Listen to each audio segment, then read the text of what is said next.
welcome in to how do I do this? Hey, welcome into the CHGO White Sox postgame show. Coming to you live from Studio A of our CHGO offices here in the West Loop of Chicago.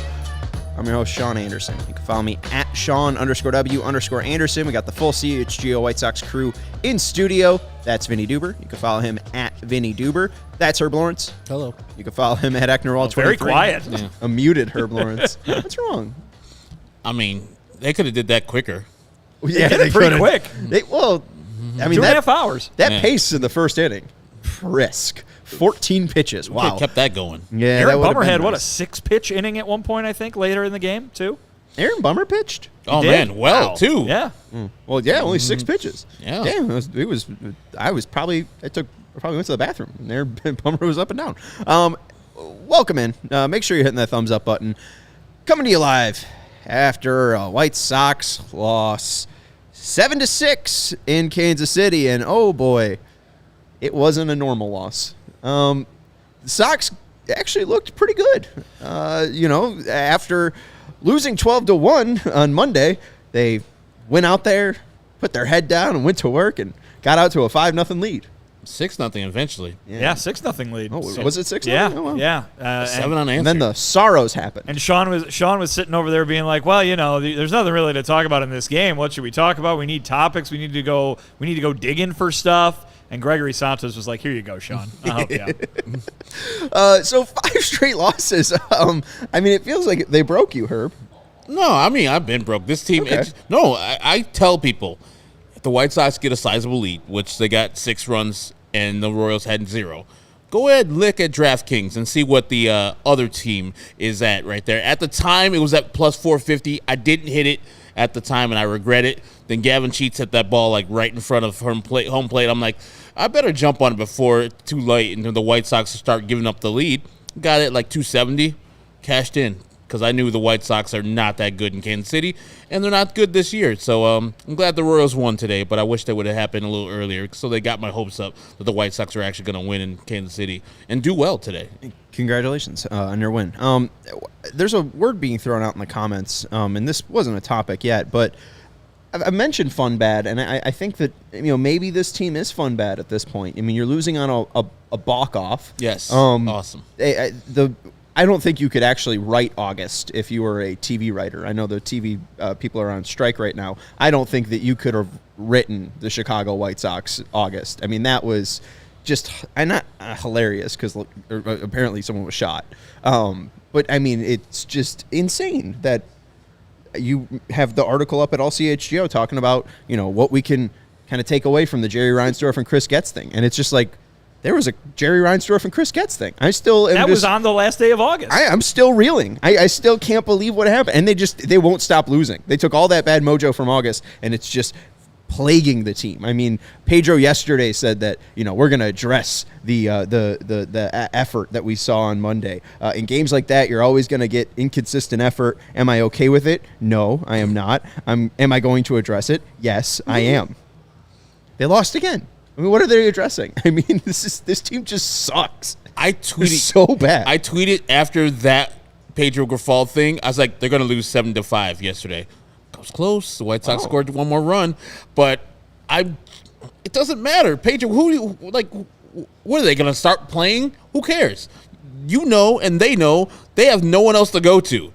All those players that we saw today pretty much are all coming back, especially the position players. And so, what, are you going to threaten them not to play them next year? Good luck. So, yeah, good that you are trying to have some accountability. Bad that it's happening in September. And I'm sure you did it back in March and April, but they didn't listen. So something was wrong with the connection between you and them. We remember in April, the communication was all messed up because Luis Robert had more faith in going to Elvis Andrus and other players than to go into his actual manager and say, hey, man, I'm a little down. I'm a little hurt, so maybe I can go 75% down the line. Remember that whole communication snafu? And this dude is now trying to lay down the hammer? To who? They're going to just be like, man, get out of here. It's September. I'm looking at vacation plans in October. I just go back to what was Pedro Grifol hired to do? He was hired to get rid of all the stuff that we saw that led to nights like this last year, right? all the problems in the field, all the base running mistakes, all the mental mistakes that caused last year to be the most disappointing season in history for Rick Hahn and several other folks that worked in the White Sox front office. This obviously is much worse. They are 33 games below 500 as of this moment. Aaron Rowan. Aaron Rowan, there you go. They're Aaron Rowan games below 500. That's obviously very bad, but it's absolute daily basis that these mental mistakes are showing up. Tonight, you just got to look at the one inning. Tim Anderson makes a bad throw that allows the leadoff man to get on in the bottom of the ninth inning. Bobby Witt Jr. hits a game-tying hit into right field, and Oscar Colas can't keep him from going to second base, even though he got to the ball. Why is that a double? How is that a double, right? And then, obviously, Gregory Santos, whether that was him just screwing up a quick pitch, whether that was him screwing up not knowing what the pitch clock was at, and trying to get a pitch off, whatever it was a screw-up. That's one inning. That all happened within 8 minutes of each other. 3 mental mistakes and physical mistakes that are not allowing this team to win a baseball game tonight. The things that Pedro and this coaching staff were brought in to completely eliminate are as prevalent as they've ever been. Yeah. And now Kansas City, the team that, last year knew when the White Sox were going to be giving up or not giving their effort, they're 5-4 against the White Sox this year and have a run differential of anyone? Bueller? 33. No, they're not 33 over the White Sox. That'd be real pathetic. It is a pathetic number. 17. They've outscored the White Sox. Ross Glode. By 17 Ross Glode runs. Chris Getz? I believe. Wow, look at you guys. Very nice. So it really doesn't show on the results here that the White Sox have been able to, meet up to the mettle of the AL Central, the elephant in the room. The AL Central. In the room, yeah. Oh, man. We should print that on a shirt. The elephant in the room. Because why did he say that? Why is that the elephant in the room? That's not the elephant in the room. It's not the elephant in the room. No. The elephant in the room is that this team might set the modern-day record for least amount of walks. We talked about this, and we prepped this for the show, and I think now is a good time to bring this up. There's 23 games left. They need to go 9-14. If they go 9-14, they'll have 100 losses even, right?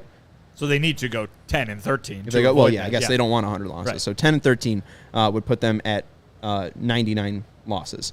Beefloaf at Mr. Delicious put this out, and now with 23 games left, the White Sox have drawn 329 walks this year. If they draw 15 walks in the next 23 games, it would tie them for the modern-day record of lowest walk total, and this is from 1900 to 2023. The lowest amount of walks, the Detroit Tigers in 1904. Go ask your grandparents about that. 344 and they'll walks. say, I'm sorry, I don't know anyone who was alive in 1904. There's some older folks in this chat. The White Sox are an old, proud franchise. Someone's got to be. That's 120 I'm about years to ago. say, who the hell is 100? Methuselah? Hey, Methuselah. How were the White Sox in 04? Man, they were terrible. What's the oldest person alive right now? Probably buck 15. Buck 15. I don't think anyone's ever lived to 120. Have 8 they? years. Oldest human ever. Sorry, now I got distracted. Jean Louise Calment. Ooh, she did not. I remember look good. 122. Wow. 122. But she's not alive now. No. So she would not. She's not. She can't tell us what the 1904 Tigers were like. She could have though. 1875 to 1997. Well, right, but So, that was many years ago. Yeah, but you weren't alive, Missed so my it'd chance. be hard to talk to her. Darn. There's currently a lady named Maria Branyans, 116 years old. Wow. That's just a good job. She missed it too. But here's the thing, though. You want to talk about old-timey baseball. Of course. We'll Brian veer, Trickey? We'll veer off. No, before him. Oh, wow. Well before him. Old friend Lucas Giolito last night gave up 8 runs pitching for his new team, the Cleveland Guardians, and it's the first time since 1899 that a major league pitcher has given up 8 runs for 3 different teams in the same season. Wow. That's not good company. 1899. Who's that player? I don't know. Probably someone with some ridiculous name. Old Hats McGee. Something like that, yeah. He's known for all the hats he used to wear. Right. Because, he gave It up was $18.99. They didn't have any rules. He probably wore like 16 hats out to the mound. 8 earned runs for 3 different teams. you go. He's wearing all those damn hats. Rusty Nails Johnson. Rusty Nails Johnson. So what do you think is going to happen here? The White Sox are not going to – they walked once today. They didn't walk at all on Monday, and the most embarrassing loss ever, 12-1. Will they walk – what is it? Again, 15 more times in the next 23 games, or will they get 9 or more wins? I think the more likely scenario is that they're going to win not more than 9 games. So I think they will not hit the walk thing. They will lose 100. You think it's more likely that they lose 100 games than them setting a new record for walk futility? I think that the record is too easy for the White Sox to lose that many games. So I think they're going to win more than whatever, is it 9 more? Yeah, if they go 10 and 13. Yeah, I think they're going to win 10 games because they have another game with these sumbitches. I know they have a weekend. They can't beat. A weekend. Who before this series? The sons of bitches that outscored them by 17. Yeah, runs. before they're going to Detroit this weekend. They just got swept. They lost 10-0 to Detroit on Saturday. They did, but this was the worst team in baseball before the White Sox showed up, and they're like, man, we can't stop losing. Fuck, everything's great. And I think they play them next week too. So yeah, they can run into 9 wins in 20-some games. But you think so? But yes, I think it's more likely than not walking. 23 games? You don't think you get a walk in each of those games? No. I don't know if they're on that pace. They're on that pace already, right? No, 139 games. Yeah, but they have 300 walks, right? Yeah. Yeah, so they've got more than walk a game, so they're gonna walk a lot more than that. I think they'll barely avoid setting the walk record. Yeah. 15 walks in 23 games they should be able to do. Easily. Yeah. I mean, should. It's the White Sox. But should yes. is the key word there. And we shouldn't be 33 games behind 500 in the worst division. Even if they were in the AL East, I would be like, this is piss poor. Like, they're in the worst division in baseball, and they're like, we're just going to be the worst team in baseball, too, losing to these worst teams in baseball. Like, they're going to lose the series to literally the worst team in baseball, Oakland, they've already done. Yeah. And twice. To the Kansas City Royals again. Again. I don't know how you bring Pedro back after all of this. Oh, they've already decided that I understand they're doing it, but what do you see out of him that's getting the players motivated in September? That's half of his job, to find effort out of these guys. And you didn't see effort late in that game. That throw by Tim, absolute, it was like, I'm going to throw it over. He had plenty of time, and he throws it high to Andrew Vaughn. 3 outs is easy in the 9th inning if Tim makes the play right there. To get these players motivated, that's part of Pedro's job. When these teams are out of contention, what can you do to motivate these guys? What can you do to get these guys playing on the next level? Like, Eloy Jimenez has 15 home runs, and today he hit 3 or 4 balls straight to the ground. Mm-hmm. What is that? This is the time where, my numbers aren't great, but I'm going to start hitting the ball in the air. I'm starting crushing the ball, so at the end of the year, they look a little bit better. He has 15 home runs and over 300 at-bats. That's garbage. Yeah, I mean, absolutely. And, I mean, we saw Vaughn hit one this game. Vaughn homered to dead center in the that was the only run that didn't come in that second inning. Came in the third. That's his career high at 18, so, hey, congratulations. But as Fred says, Frank apparently just said that Vaughn's a 30-100 guy. Maybe the RBIs. I mean, he was on a pretty decent pace to start this year. But, I mean, really the only guy that, is for sure a 30 home run guy is Luis Robert, who already has 30 home runs. And dusted off the bat and, apparently is injured, but is fresh enough to hit a deep fly out to the warning track. I mean, he almost, saved the White Sox from losing this game with one pinch hit. So, I mean, it's just a sad state of affairs because then, if you look at the article that you wrote, the team that is about to lose 100 losses or, is about to lose 100 games is possibly going to set the modern day record for least amount of walks. This is the core that the $185 million core that Jerry Reinsdorf is propping up that, hey, Chris Getz knows so much about, that is going to be the core for 2024 and is going to propel White Sox fans and the White Sox organization back to 2005 glory. It's going to be great. It doesn't instill any confidence that this is coming back, and then they have to spend a bunch of money on other positions. I mean, pitching. We saw today. I was all in for Gregory Santos being the closer for next year, but we've seen a couple times where he just can't get the ball to the plate, and when he does, he gets hit. I mean, Tim pretty much started that inning off, so you have to learn to pitch over those type of things where you're the closer. So if they're going to be trying to compete in 2024, there's a lot of work to be done, and this core coming back doesn't have every White Sox fan just like, man, here we go. We're going to be in this AL Central next year. How are we going to be in the AL Central? We can't even beat the Royal, the worst team in the AL Central. Yeah, and pitching, as Vinnie says, we're going to need, like, our starter today, which we'll get to a little later. He's had a pretty bad year. And the other guy, who's our number 2, horrendous year. Who we bringing back? Jesse Schultens? Thank God. Does that make you feel good, White Sox fans? Tukey Tuesday? Does that make you feel good? Is Mike Clevenger coming back after he got put on waivers, which everybody does? I hope he doesn't take it as an offense. Is he coming back? I hope he doesn't. He got crushed the other day, too. So, yeah, this is just a very bleak future that White Sox fans are looking into. And there's really no hope on the horizon. There's no prospect that's coming next year. You're like, all right, just wait until this guy comes. We're good. That's Colson Montgomery, and that's 2025. Well, and like you said, I mean, Pedro, as Chris Getz said, Pedro's back. I mean, you mentioned the motivation factor in September, them having to address, the effort in the 12-1 loss, and the effort wasn't a full 9 innings because you lose again to the Royals. I understand that, hey, you're going to lose some to the Kansas City Royals, but I thought the whole point was to maybe give a little bit more effort and not lose again. I mean, it's what has he done to earn this spot back? Is it just because, again, they have the knowledge of being here?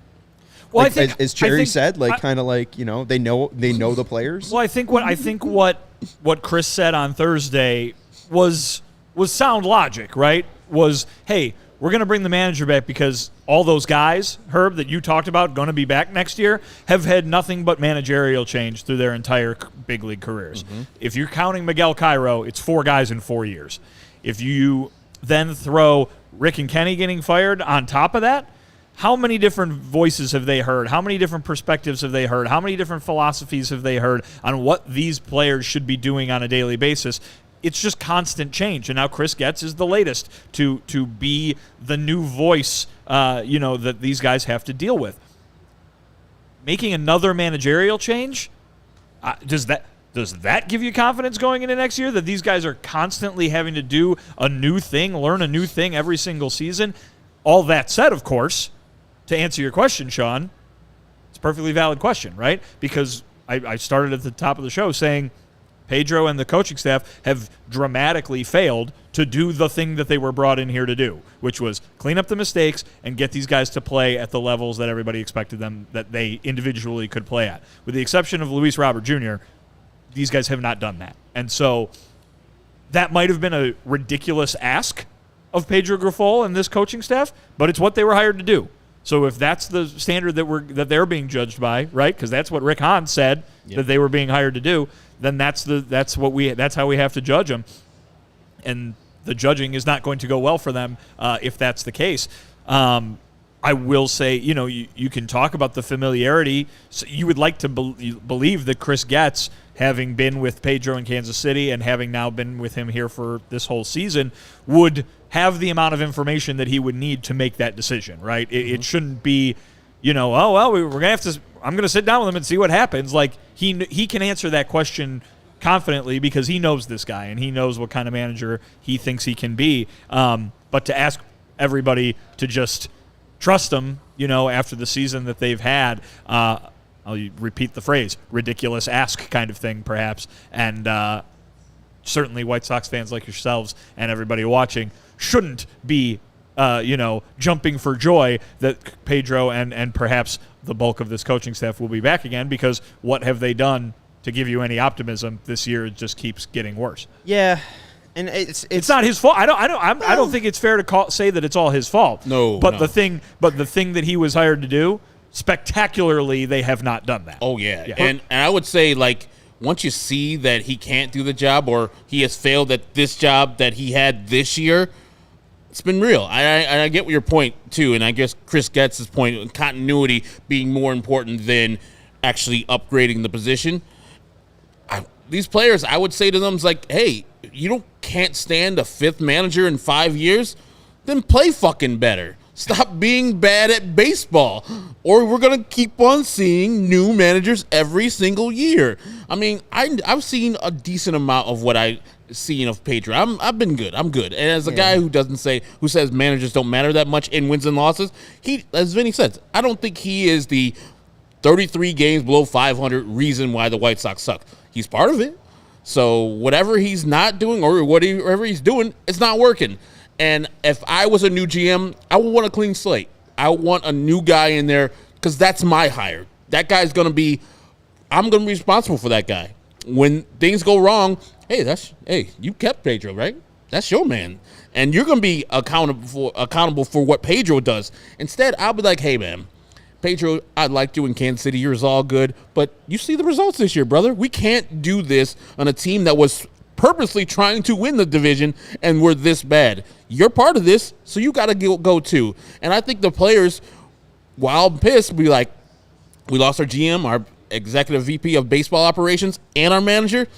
Hey, we got to look some inward. We got to look at ourselves, what's going on with us, that we're losing all these people, that they're losing their jobs and their livelihoods because of our bad play, and then send them on their way, because this can't continue. And I don't think any White Sox fans going to be like, man, Pedro's coming back for that second year. Let's go. No, it doesn't instill anybody's confidence. No, and personally, and this is just my opinion, and I don't know how to be more eloquent about this, but like regarding Pedro, I don't like when he talks.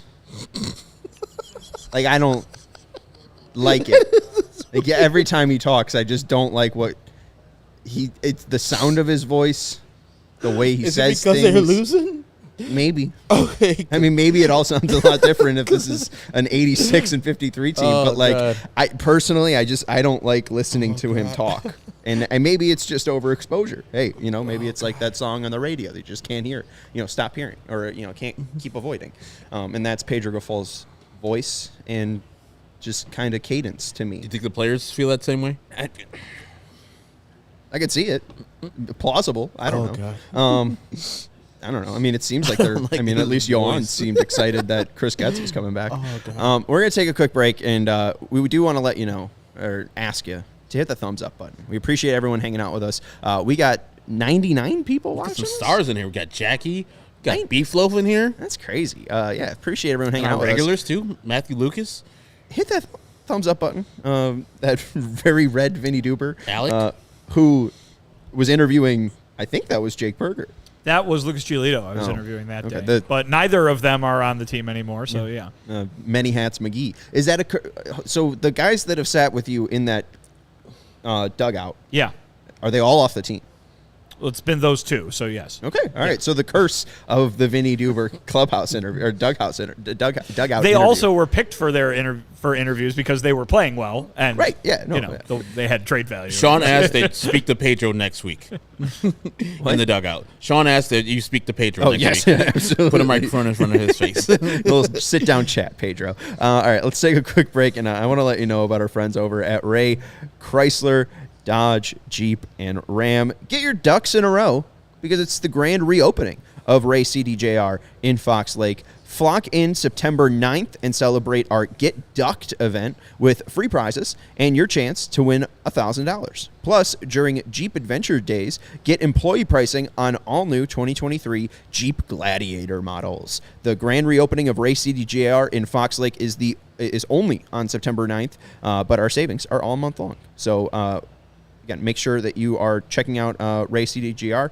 Find New Roads, and September 9th is the grand reopening of Ray CDJR in Fox Lake. So go check out our friends over at Ray. I like the duck theming. I do That's too. fun. Yeah, and I like the duck event Chicago does where they put all the ducks. Yeah, that was a few weeks ago. Was it? Yeah. It was fairly recently. It's always a fun picture where you see all those rubber duckies in the Chicago River. There's no way they get them all out, right? I don't know. There That has seems to like be a lot of waste. Some litter occurring with the duck. So, and that goes because they reversed it. They did. So it goes away from the lake. Correct. Goes in the south or north branch. So that they just a ton of rubber duckies are like hitting the Mississippi River. Eventually, maybe. They should put some trackers on them and see where they can get them to go. No, the Asian carp get them before that. Oh, jeez. We also want to let you know about our friends over at Game Time. If you are looking to buy tickets to your favorite events, obviously it shouldn't be stressful. Game Time is the fastest and easiest way to buy tickets to all the sports, music, comedy, and theater near you. Maybe you're looking to go to the Bears game this Sunday. Maybe you're looking to go to one of the last remaining White Sox games. Maybe you're looking to go to a concert. Hey, maybe you're looking to go see Cake next week, and you're waiting for those tickets to go down. Ooh. Those ticket prices to go down. Where are they playing? Salt Shed. Oh, I've never seen Cake. They are going down.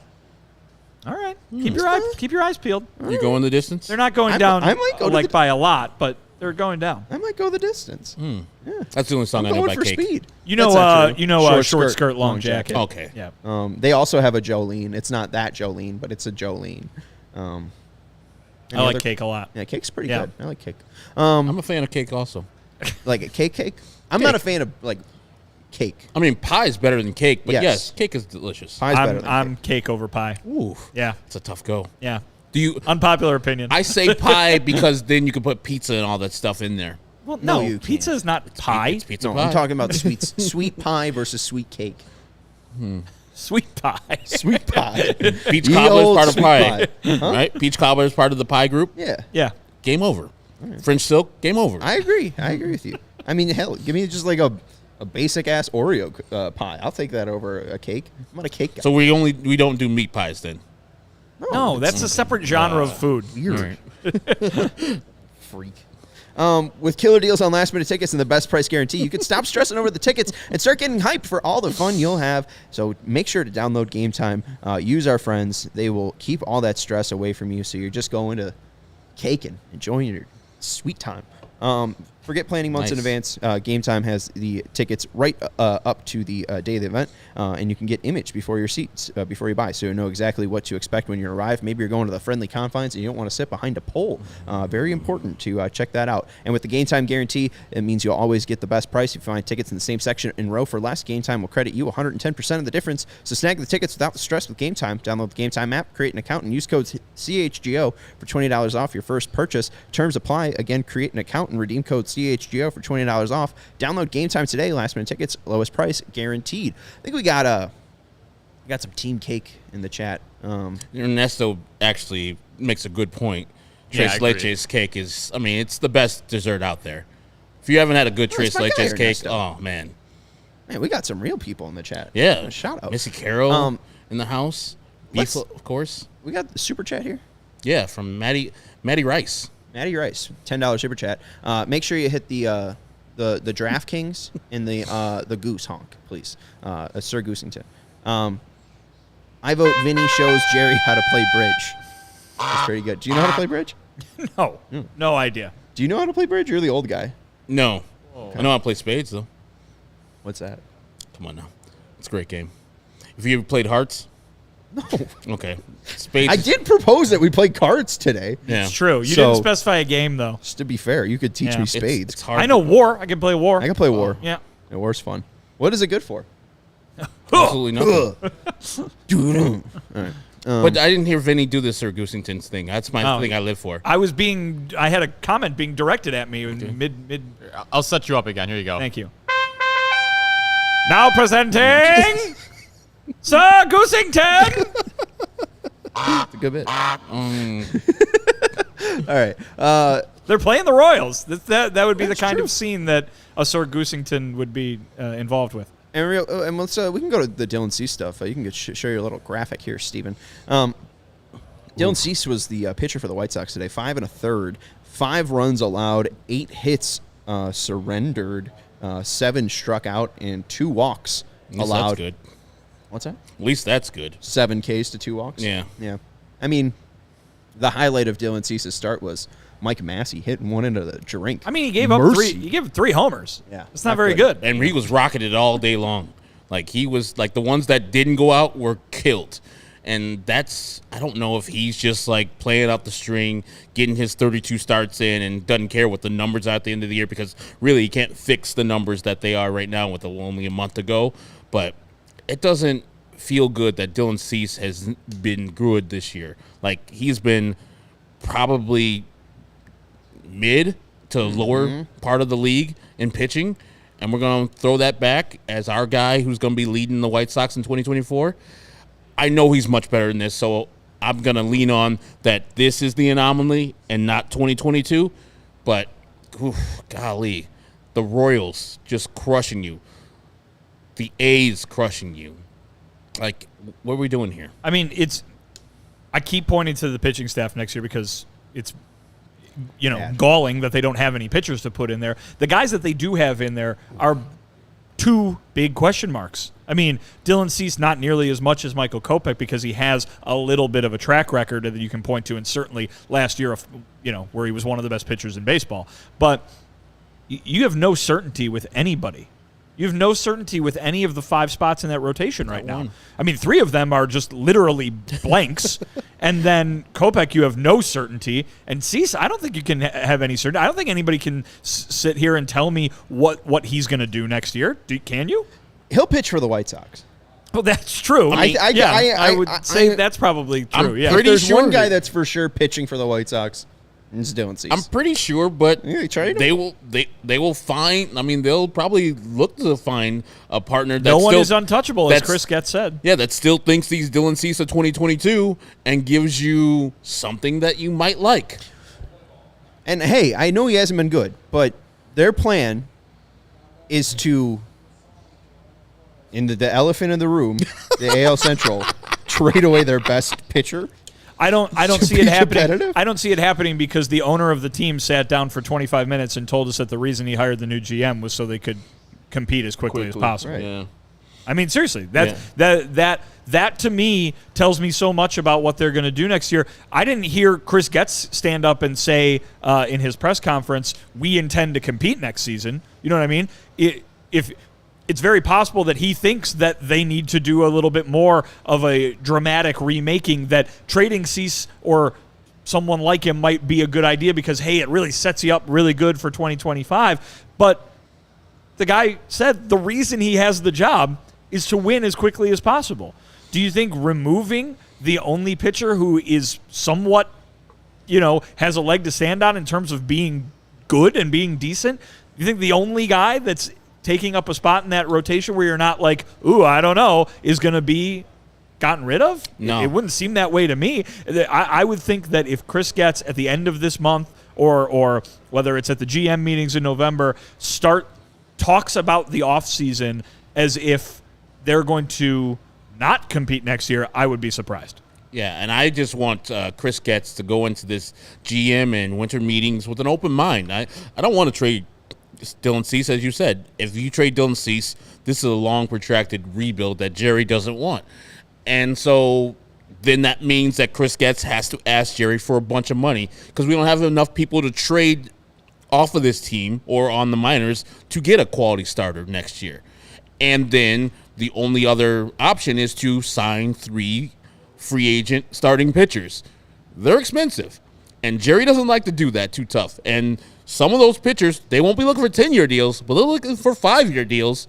And I don't think if you're going in next year with Dylan Cease and Michael Kopech as your 1-2, you got to get a better pitcher than Dylan Cease. You got to get a number 1. You got to get an ace. So that's going to cost you extra. And I don't think Jerry's too much a fan of that. So that's the only reason why I would say, maybe Dylan's gone because you can turn that into somebody. Maybe you could turn that into a major league ready pitcher that is already on a staff, and then that other team just throws you, kind of like Lance Lynn for Dane Dunning. You get a Dane Dunning back here of the White Sox. They get the Lance Lynn over there with that team, and you can have more starting pitchers that way. But otherwise, I don't see Jerry signing 3 starters and then a right fielder. I mean, then a second baseman, then maybe a designated hitter.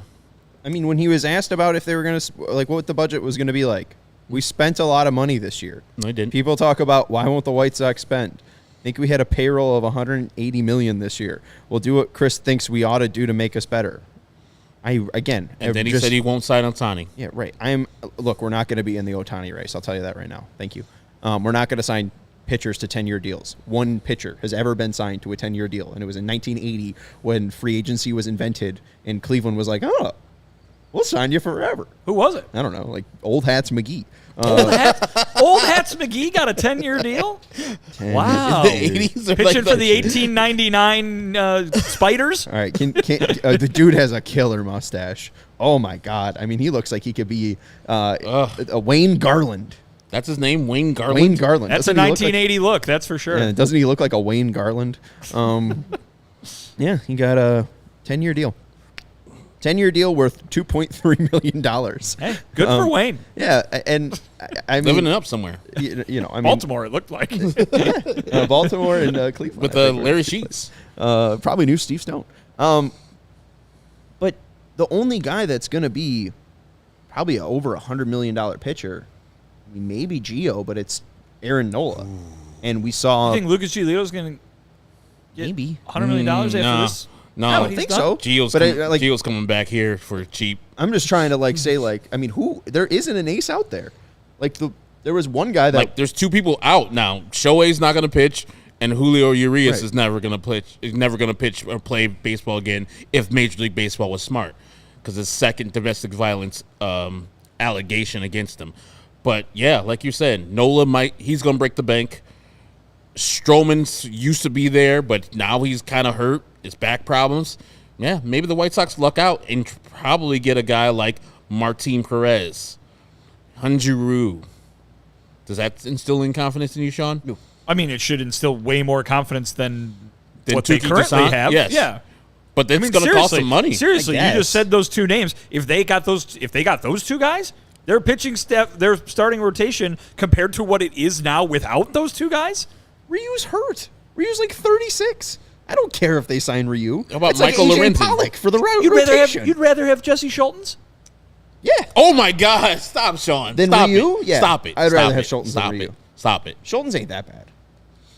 Not that good either. Or Ryu ain't that good. How about Michael Lorenzen? I take Lorenzen over Schultens. He can stop pitching. He can stop pitching versus us and give us a quality at bat every once in a while too. Right. Pinch hitter. He could probably walk. Yeah, I don't know. I mean, let's look at the C stuff from today because, again, the slider's still all right. He gave up a homer off of it to Melendez, but outside of that, the slider was pretty decent. He threw 46 of them today out of 96. It was up a tick velocity-wise. Four-seam fastball was up about 1.5 miles as well. Knuckle curve also up 2.5 miles, so 2.5 miles per hour. So good for Dylan there. Just wasn't a good night though. He did get 12 whiffs on 23 swings of his slider, 4 called strikes as well. So 16 called strikes plus whiffs on a pitch you used 45 times. That's good. You only give up 1 homer, so 36% called strike whiff percentage on the slider. Overall, 30%. But I mean, you throw 35 fastballs, you only get 6 called strikes. That's not great. He only had 2 walks, but again, it's because they were also hitting him hard. So just not a great night for everything besides Dylan's slider. But you look at him versus Michael Kopech. He still has that pitch. That pitch, I know it's not, as dominant as it was in 2022, but if, again, Ethan Katz is able to work with Dylan Cease and hone in fastball control, dude's probably going to be fine. Like, it doesn't seem like he's dealing with as much confidence issues as Kopech is. No, I don't think he's that kind of guy. You know what I mean? And that speaks to those two guys' personalities. And again, which is part of coaching baseball, or is that you're going to have different players who act different ways. Cease has always really struck as a fairly, I don't want to use the word emotionless, but he's so focused on getting the mechanics right and doing everything every single time that he's not necessarily bothered by that other half of it. Whereas Michael Kopech, is a guy who has talked about over and over again his mental health and the stuff that's going on in his life. And then when you talk about what's going on the field, he's a guy who's just his personality. He's affected by the emotional and the mental side of the game in a far different way and a far greater way, it would seem, than what Dylan Cease is like. So that's where that coaching comes in here. But again, I think, Herb, the point that you made earlier was spot on, which is the White Sox have these holes to fill this offseason in the starting rotation. You wouldn't have thought, even if I told you that they're going to get rid of Giolito, they're going to get rid of Lynn, the only two guys that they're going to go into 24 with are Cease and Kopech. If I would have told you that at the beginning of the season, you would have said, well, at least they got an ace. At least they got a number 1 starter. Is Dylan Cease that right now? Do they have a hole at the very tippy top of their rotation right now? Certainly the way that he has pitched this year, independent of everything else, would indicate absolutely they do. Mm-hmm. And if they intend to compete next year, they better go out and get a number one starting pitcher. Now, he has been a number one starting pitcher as recently as last year. So, Sean, when you say, you can have a glass half full approach and say, it's not crazy to think that he could get back to being that type of guy. But from what we've seen this year, that's not number one starter stuff. And if the White Sox are going to compete, they're going to not just need to go out and get pitching in general. They're going to need to go out and get some specific kind of pitching that can pitch at the top of a starting rotation. And Herb, like you said, that brings with it its own challenges and question marks, and it's a whole new can of worms. I mean, right now, their best options are probably going to be bringing Lucas Giolito back because he has priced himself out of being a big-time prize free agent, and his binky is here. I mean, Ethan Katz got him right this year, and then when he left Ethan Katz, he doesn't know how to pitch baseball anymore. So getting him, maybe Flaherty back, those would not instill confidence in me, but at least I'm like, all right, at least they got their high school coach. They can pitch a little bit better than they did with the other teams. It's going to be a bleak thing because he's barely a 4-starter right now, Dylan Cease. Like, he's got a 5 ERA on the year almost. Like, you're going to go into the next year with him being at the top of your rotation? Good luck. Good luck for the White Sox and Chris Getz. When he finds it, he is a literal Cy Young candidate. I understand the shrug, but also, like, Dylan Cease hasn't had too many injury concerns. No. I mean, that's a guy that goes out positive, there and, absolutely, throws 32 games each and every year. I'm good for that. I'm fine with him. I mean, hey, he's the second best player on a horrible team. I mean, sure, but here's the thing: they're going to try to not be a horrible team next year. They might not succeed. I know, but he's like, they might not succeed, but they're going to try to be. He's probably the guy I have the second least worries about. Like, obviously, I don't have any worry about Robert, but sure, but you have worries about the other 24 guys on the roster, don't you? Yeah, and the what? Currently, they're expanded to 2, so another 26. And the 38 men on the 40 right, roster. I'm just saying, like, when you say that, it's like, that's not a high bar to clear. No. That was the point. I was trying they suck. Terrible. They're not fun to watch. They're really they are bad. I tried to find another player, Sean. He's the number 2 guy on the White Sox. I'm like, golly, that's Korey sad. Lee. That's really sad. Maybe Korey Lee, no. Luis Robert, Korey Lee, Dylan Korey Cease. Lee's still hitting under 200, I think. Good. Just got his first homer. It was Gregory Santos until about 3 weeks ago. Right. Christopher Morel ruined him. Do you want any love for Korey Lee? I mean, just hit his first home run. Hey, man, that was a good pitch to hit. He hit a slider deep of a guy that we usually don't get a lot of home runs against. Brady Singer, congratulations, kid. I don't know if he's going to be the number 1 guy next year. I hope he's not the number 1 catcher next year. That's going to be really tough for the White Sox to say that, hey, this is our catcher who's hitting under 100. Wasn't the other guy? I mean, wasn't Grandolph hitting under 100? But he 200. Sebi was. Whenever Grandal wasn't hitting well, and he was still getting on base, like in 2022 and 2021. 226 average with the White Sox. I'm fine with that. If Korey Lee can hit 226, because his defense and his leadership look solid, but I don't know if he can actually hit in the major leagues. I'll say this. Pedro Grifol, obviously taking plenty of heat, as we talked about earlier, as the manager. One thing that he does have a history of doing is coaching up catchers. And you're going to shake your head because, the results, there's only one guy. My point being, he's a former catcher. He knows what he's talking about when it comes to catching. He has been very complimentary of what Korey Lee has done, and it seems like he is taking a far more involved approach to the development and the coaching of Korey Lee versus your general player A because of his history at that position. I think Korey Lee is going to get quite the education here over the last month, but I think he's also starting at a good spot. I mean, we saw him having conversations with the pitchers just in tonight's game that you can point to. The defensive play that he made, backing up Tim Anderson's bad throw in the bottom of the 9th inning, save that run from scoring sooner, right? And so he who knows? He's not the he was a very highly rated prospect for the Astros organization. Comes over to the White Sox. I think he was number 13 prospect in the organization when he was called up. So he's not the can't miss guy that an Edgar Caro might be, who's currently ranked right near the top. But he seems to have the skill set when it comes to catching. And for the last couple years, White Sox fans have watched Yasmani Grandal not necessarily have the skill set that he used to have when it came to catching. Korey Lee is showing that skill set, and I think that's a positive in his column. But, I mean, he's got to hit, too. I mean, that's part of the job. You got to hit. And so that has not come yet. But home run tonight, that's a good step in that direction, right? I mainly roll my eyes just because the guy that he had so much success was on the defensive side, and the whole great thing about Salvi was he was hitting 40 home runs. I'm not just saying teach that.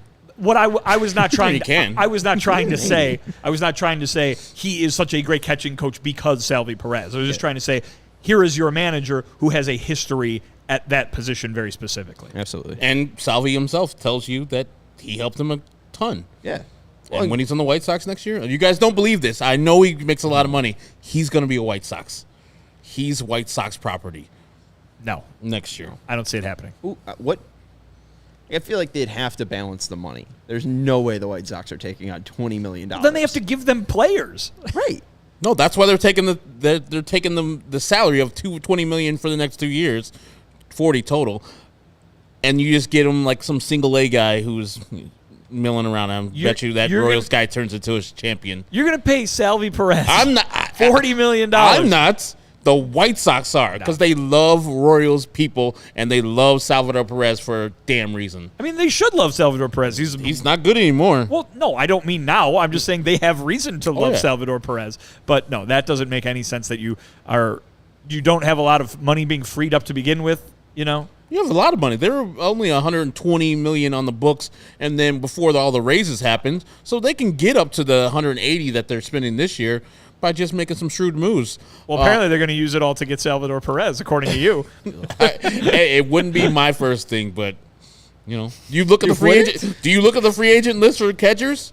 It's terrible. As I said before with the pitchers, they don't have enough to trade away to get these good players. Well, and so it's going to be Korey Lee and maybe Salvador Perez, or bring my man Sevy back. Korey Lee, Justin Sevy. They're gonna bring your other man's back. Two mans. Carlos Perez. No, Gary Sanchez. Gary Sanchez and Blake Snell. There you go. Hey man, if we get Gary Sanchez, I'm in. What if we just get Gary Sanchez and not Blake Snell? I'll be. We bad. just get the guy's personal catcher. No, that's $100 million. Blake Snell's $100 million guy. Yeah. So that's another one. Yeah, it's not gonna happen. He might win the Cy Young. He probably should win the Cy Young. I don't know. He's better than Steele. Minus 200 for him to win the Cy Young right now. Yeah. Spencer Strider at plus 450. I mean, the value's better there, but I'm saying he's the favorite. Snell is doing things on a bad San Diego team. I don't know but they're 14-4 when he pitches. The Braves are 22-5 when Spencer Strider pitches. He can't help his bad teammates. The only thing that's bad against Snell is he walks the yard, but he strikes out a bunch of people. I think he's had 150 innings pitched this year. He struck out over 200 people. Strider leads the league in strikeouts. Yeah, but he has more innings, I believe that is. I think he has like 173. He's got like 13.5 K per nine. He's also leading the league in K per nine. Snell has the lowest ERA in the game. Yeah, 250. I put money on Spencer Strider to win the Cy Young. I mean, that's better value. You're just losing money if you do it for Snell right now. Yeah. And remember, Snell that last weekend gets to face the Sox. Oh, hey, we'll eat there. Yeah. Let's take a quick break, and we'll wrap this thing up. I want to let you know about our friends over at Shady Rays. Take on the sun with gear built to last. Our friends at Shady Rays have you covered with the warm weather ahead with premium polarized shades at an affordable price. Shady Rays is an independent sunglasses company that offers a world-class product that's just as good as any expensive pair we've worn. They have durable frames and extremely clear optics for outdoor adventures. And that's not all. Shady Rays offers the most insane protection program in all of eyewear. Every pair of sunglasses backed by lost and broken replacements. If you lose or break your pair, even on day one, they told us they will send you a brand new pair. No questions asked. You can wear your Shady Rays with confidence because they have your back long after your purchase. If you don't love your Shady Rays, you can exchange them for a new pair or return them for free within 30 days. There's no risk when you shop. Their team always has your back. And exclusively for our listeners, Shady Rays is giving out their best deal of the season. Go to shadyrays.com and use code CHGO for 50% off 2+ pairs of polarized shades. Try for yourself. The shades rated 5 stars by over 250,000 people. Again, go to shadyrays.com and use code CHGO to get 50% off 2+ pairs of polarized shades. Thank you to our friends over at Shady Rays. Also want to let you know about our new friends over at Splash Sports. CHGO has weekly Pick X and NFL Survivor contests for everyone to participate in for real money. With the NFL season starting, head to splashsports.com/CHGO or the link in the description and sign up. You can deposit cash to get started, and it's just $10 to enter either contest. CHGO's weekly NFL Pick X contest and CHGO Survivor contest. The more enter, the larger the prize, and we'll be running weekly contests all year long, so make sure you keep that link handy. And if you want to run your own contest, if you're tired of being the commission on leagues chasing people down with none of the reward, you could sign up to be a commissioner right through our link and earn money for the contest you're already running with friends and family. So head to splashsports.com/CHGO to join in. We'll have different contests coming out, and we're so stoked to compete with and against you. So be sure to click our link in the description. Again, splashsports.com/CHGO. Also, finally, want to let you know about our friends over at FOCO. That TA bobblehead was a donation from our friends over at FOCO. Go show them some love at FOCO, FOCO.com, or click the link in the description below. For all non-presale items, use the promo code CHGO for 10% off. Get fitted in the best sports gear around with our friends over at FOCO. They have hoodies, shoes, signs, bobbleheads, and everything in between. And since it's baseball season, they also have Aloha shirts, straw hats, polos, bags, everything you need for a game. So check out FOCO.com, that's FOCO, or click the link in the description below. For all non-presale items, use the promo code CHGO for 10% off. Okay. So the White Sox are 10.5 games back of Oakland for worst record. 10.5 games ahead. 10.5 games ahead, you guys. They are 9.5 games ahead of the Kansas City Royals, and they are 2 games ahead of the Colorado Rockies. What the hell's up with the Rockies? What the hell? What? They keep on losing games too? What jerks? They've lost 2 in a row. Okay. Kansas City is the only one on a winning streak, and that's because They're playing the White Sox. they're playing the White Sox. So if you do want to hit the thumbs up button, we currently have 5 spins for you on the Tankathon lottery. So if we get up to 50 likes, so keep hitting that thumbs up button, and we'll get to Tankathon later on in the show. We've been doing the top 25 for CHGO recently, and we did release the top 5. And I want to discuss it a little bit because now we kind of have the final settlings, 1 through 25. I got a little bone to pick because this is the White Sox show. Yep. We didn't talk about it because the whole Chris Getz thing. Because some important stuff happened. Yeah, pretty important. And what was revealed is that 2 spots of the top 25 were taken up by Chicago White Sox. Number 20, Minnie Minoso, and number 3, Frank Thomas. I feel like that wasn't representative of a very big franchise here in Chicago, and that maybe Herb Lawrence should have spoke up a little bit more on the podcast. Wow, that he Herb, was on as community leader for this. There was 2 White Sox fans on the list. Me and Kevin Kadek. Other people were Mark Carmen and Jay Zawoski, who used to be a White Sox fan. Changed 2004. I don't know if you knew that. He went to be a Cub fan after that. What a jerk. Opposite of me. I tried to get Mark Burley on this list because they were talking about, is Greg Maddux going to be on the list? Like, Greg Maddux was above average as a Cub pitcher, but his stuff was done as a Brave. He was good, not great, as a Cub. I was like, Mark Burley was great. And I know Vinnie, Kevin Kadek tried to get on Luke Appling as one of the best White Sox players in the history. As you see the list, you can't go past like 60s with us because we pulled our people who work here, and it's tough to get people who were played before the 60s here on this list. So that might be a flaw on our part. But technically, there's 3. I mean, Ron Santo did play 1 year. Sosa? Sammy Sosa? 4. So we got 4. What are we talking about, man? We got 4. Okay, I'll count Sammy. Sosa's part of that, too. They won't claim him. I'll claim him. But, yeah. I'll claim Sammy. There was a push on that show that we did to get more White Sox on the list, but it just didn't work out. I would have a White Sox over Candace Parker, who I don't think belongs on this list at all. Her teammate belongs on this list in Courtney Vandersloot more than she does because Candace Parker only played here 2 years. Yes, they won a championship, but Courtney was on that same team and is one of the best assist persons of all time. But, yeah, we should have had more White Sox on that list. But also it speaks to the 120-plus years of futility the White Sox have had, where we say 11 times they've been to the playoffs. There's a big gap between 1919 and 1959. Their playoff drought right there, and then 1959 until 1983. There's been a bad team on the South Side for a majority of the time than not. Well, that didn't stop. The Cubs. Aren't the Cubs lovable losers? Right. Yeah, but they had Hall of Famers during those times. The White Sox did too. Luke Appling's a Hall of Famer. I mean, they're just really old Hall of Famers. Yes, yeah, like lovable losers. Ron Santo, Billy Williams, Ernie Banks. Those teams were good, and those guys are memorable. Do people know Old Aches? I didn't even know the Old Aches and Pains thing until you brought it up. Aches and Pains. Until you brought it up, Vinny. That's your man's.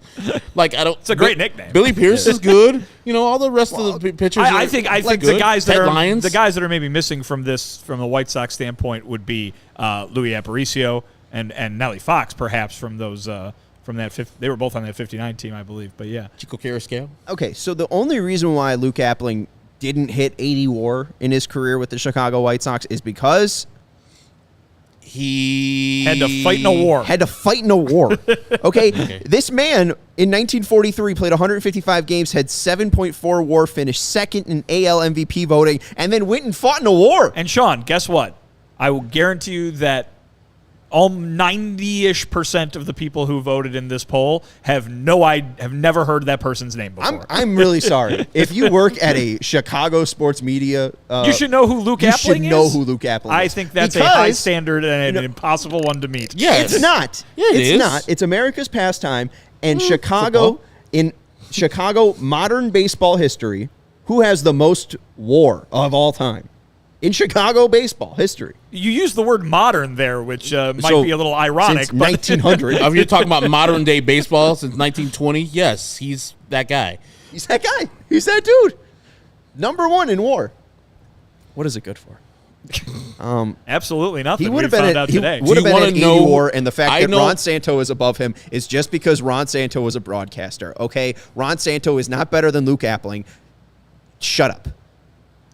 Ron Santo's probably not the guy you should be picking fights with here, though. Because he's a Hall of Fame player. Yes. Why is Devin Hester on here? Why is Derek Rose on here? Why, Luke Appling. You said it, not me. Yeah, I did. Technically, when our ballots were tabulated, I think there was 20 people from CHGO who voted on this list. 20. Yes, 20 total people. He was 29th on the list. That's shockingly high. Yeah, I would say. Right before that was Mark Burley. So Need an editor. he got the 29th most votes on this list. Yeah. Well, apparently Jerry Reinsdorf was voting. Mark Burley was 8th. Chris Getz was 27th. Greg Walker was 26th. Minnie Mignoso got fewer votes than Luke Appling, if that makes you feel better. I put Minnie Mignoso on the list, and Kevin too, because his legacy. His legacy, he's a Hall of Fame player, but the Cuban first Afro-Latino player in Major League Baseball, first black player in White Sox history, and you see the results of Luis Robert, Yohan Moncada, Jose Abreu, et cetera, That's why I put him on the list. Yeah, I put him on the list overhead of Luke Appling because his effect is still felt right now to this day. And Luke Appling, I don't think his effect is felt I think it is very I won't say odd. I don't think it's just that there are only 2 White Sox players on this top 25 list. I think there's probably far too much leaning on the Bears. Probably, I would. Yes. I put when I did my poll or when I did my ballot, I had about the same amount of Bears, Cubs, Sox, and Hawks. I think that the Bulls have two players that belong in that discussion, and that's about it. Yeah, it's Pippen and Jordan. I think that's about it. I think that's all we put on there. Rose made it. Yeah, Rose. Oh, D Rose. Yeah, who's 19? The MVP. Every MVP in MLB or NBA history has been a Hall of Famer. He might be the one guy who's not. He might be the exception, but he was the youngest. I don't know. I feel like also, too, Richard Denton, maybe Dan Hampton should have separated each other. They're on the same team. I mean, it's a good they team. Were great. Really They were great. That's why one of the reasons why we left Mike Singletary off the list. Because we're like, he's a product of the people in front of him. And Wilbert Marshall was a better linebacker. I don't know. You had who on yours? I had Singletary on mine. I had Singletary on mine. Yeah. I had Luke Appling on mine, too. I did, too. Yeah. Old aches and pains. Did you have Cap Anson? No. Yeah. No one should have that sumbitch. I hope he rots in hell. Oh, Jesus. All right. Read up about Cap Anson, then you'll join me with it. Really? Yes. Oh, his grave's in Oak Woods. I want to go and urinate on it right now. What the hell did Cap Anson Oh, my do? God. Ugh. He's what Ty Cobb, that people think Ty Cobb is. What? Yes. Oh, Jesus. Get out of here. All right. Never mind. Get out of here, Cap Anson. Go away. Ha! Shoot. We should show him a flashlight and he'll probably get scared. All right. They didn't have those back then, right? Flashlights? I'm not battery-powered ones. I mean, they had lights. They had electric lights, I think. 1876. Could he have Not been at Wrigley, they didn't, though. No. Could he have been a Civil War veteran? 1876? No. He was a kid. Jesus, is he that old? All right. Any final thoughts? Do we have anything else planned? Thanks for hanging out with us. Oh, the Tankathon. Yeah, there we go. All right, we got the Tankathon. I don't think Bob Love was a slight. We talked about that with the Bulls. Bob Love. The Bulls were horrible before Jordan came. The Bulls did nothing. I mean, they had good players for the Bulls, but I don't know if they stack up to the greats of other franchises. I mean, the Bulls didn't recognize Bob Love until his career was way over and retired the 10, and I think with somebody else had the 10. So B.J. Armstrong. Mm-hmm. So, yeah, they retired his number when B.J. was playing, I believe, or just after it. So they didn't even recognize that. And White Sox Tom said nobody voted for Shoeless Joe. That's not true. Herb Lawrence. Yeah, Herb did. Herb Lawrence voted for Shoeless Joe Jackson. Do you know why? Why? It's great. In Chicago for like 5 years. And Ray Liotta. What? Ray Liotta. Ray Liotta is the reason why He played Shoeless Joe terribly, but he played Shoeless Joe. he's the reason why he's a top 25 Chicago athlete. Yep. This is why our list. They was made movies about the man. 2 movies about that man at least. Which one was better? Oh, of course. It's 8 Men Out. Because Ray Liotta's portrayal of him was totally wrong. He was a right-handed hitter that sounded like he's from fucking New York. He was a hillbilly from South Carolina who batted left-handed, which D.B. Sweeney did perfectly in 8 Men Out. D.B. Sweeney, by the way, lives in the area. But Shout you out just D.B. said Sweeney. that one of the reasons that Shoeless Joe made your ballot was because of Ray Liotta. Yes. And then you are trashing Ray Liotta. Oh, his performance was shit. Because he's like, I'm just going to make him right-handed. Fuck? You don't have an encyclopedia? You can't just look up that he batted. They wanted to do you think that's in an encyclopedia? Yes. Shoeless Joe Jackson batted left through right for the White Sox. Cheated. There's not enough room in those. There's not enough room in those encyclopedias. I don't think they included all those details. And was banned for life, which now he should be in the Hall of Fame because he's been dead for a long time. Put him in the Hall of Fame. He was banned for life, not forever. Not for death? Yes. He has been dead for a long time. That's true. All right. A Tankathon. We got up to 50 likes, so we appreciate that. Thanks to everyone hanging out with us. Again, the White Sox are in 4th place of Tankathon. We're just going to spin it out, see if the White Sox get the number 1 overall pick. This is Vinny's favorite segment. Let's go. First spin of 5. And hey, if we get up to 60 likes. It's over. It's over? One and It's done. over. One and done. Do we not try to do No, best out of we 5, got or the is best. it just over, Steve? Yeah, we got the over. best. So I asked for all those We likes. stop on a good note. So tell me, Herb, why you're happy that they won the little fake lottery Because we get some player that you've never heard of before. Ever. Yes, but they get the best of that player. The best choice of all the players available, and we got to wait 5 years for that person to come up or not come up and be sucky or good. Baseball draft, great times. There we go. And there's no, What a thrill. hit or miss. We get Connor Bedard. What a thrill. Yeah, where's our Connor Bedard? He can't. No, you just get him. He can't play baseball, but you get him. I mean, he swings the stick pretty well. He gets senior vice president. Just tell him to lift it up a little bit and make it level. All right. Well, hey, appreciate everyone hanging out with us. We won, and we did all of that. That was all because of us. And the White Sox are going to get the 1st overall pick in June. When is this? When is this lottery? I think it's. Oh, when is the lottery? The lottery, I think, That's happens got a in the winter off meeting. season. That's got a winter meetings vibe to it. That's in the off season. I think the draft happens like the day or the day after of the All-Star game. December 7th. That would be during the winter meetings. There you Yes. go. Where are they at this year? Nashville, Tennessee. Not too bad. A straight drive downstairs. Future home of the Chicago White Sox. All right, that's Vinnie Duber. You can follow him at Vinnie Duber. He's their CHGO White Sox beat writer. He's got a brand new piece up at allchgo.com. Go read it. That's Herb Lawrence. You can follow him at Ecknerwall23. He's our CHGO White Sox community leader. And I'm Sean Anderson. You can follow me at Sean_W_Anderson. Thank you to Stephen Nicholas for producing the show. And again, White Sox lose on a walk-off. It's pretty speechless. Couldn't believe that happened. But hey, we'll get them tomorrow. Maybe. Talk to you then. Bye.